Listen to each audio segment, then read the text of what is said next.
પરિવારને આંગણે પધાર્યો છું ને, મારી યુવાન બહેનોને બે હાથ જોડીને નમ્ર વિનંતી કે તમારા બાપની ઇજ્જત જાળવવી હોય તો તમારા હાથની વાત છે. તમારા બાપને લાખ નો કરવો કે કોડી નો કરવો ને, એ બેનો તમારા હાથની વાત છે. મારા બાપ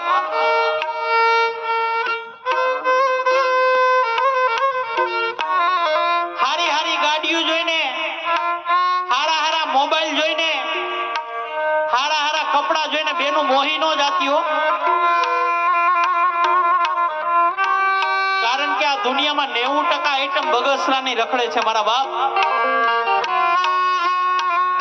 દેખાડવાના પણ કંઈક જુદા હોય, ચાવવાના પણ કંઈક જુદા હોય. તમે જો તમારા મા બાપની નો થયું ને તો સામેવાળાની કોઈ દી નહીં થવું. લખવું હોય તો લખી લેજો. કારણ કે તમે અવળું પગલું ભરી લ્યો ને ત્યારે તમારા બાપના ઇજ્જતના કાકડા થઈ જતા હોય. મારા બાપ આ દુનિયાની અંદર બાપ બે જ વાર રડે. જ્યારે દીકરો તર છોડી દે ને કે પપ્પા તમે મારા ભેગા નહીં, ત્યારે બાપ આ દુનિયાથી હારી જતો હોય.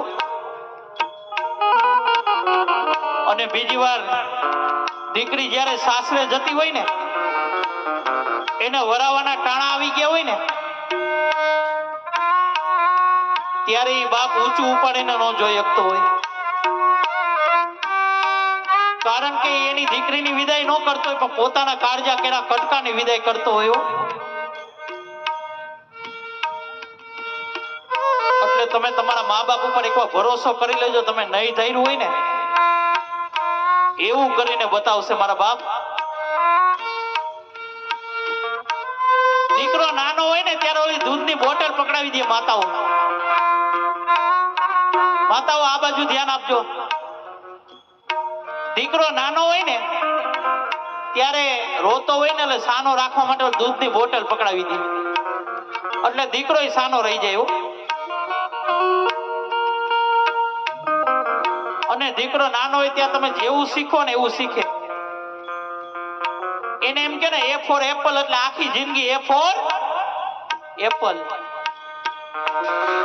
હવે બાળકને બોટલ પકડાવી દે અને એમને બોટલ જો પકડાયેલી રહે ને